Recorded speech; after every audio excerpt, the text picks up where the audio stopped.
Hello, আমার নাম হচ্ছে সৌরিশ পাল। আমার মেদিনীপুরে বাড়ি। আমি তো আজকে আমি কোনো দিন ভিডিও টিডিও কিছু করি না সম্ভবত, ঠিক আছে? বা ভিডিও করে কোনো ফেসবুকেও আমি কোনো পোস্ট টোস্ট কিছু করি না। এবং অনেকে দেখি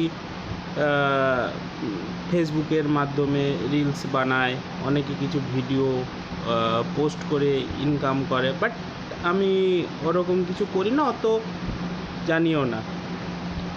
তো আজকে কি হঠাৎ করে কি মনে হলো যে আমি আমার নিজের জীবনের কথা কিছু শেয়ার করব আপনাদের সাথে, যেটা কোনো অ্যাঙ্গেল থেকে কোনো মানুষের ভালোও লাগতে পারে, আবার খারাপও লাগতে পারে।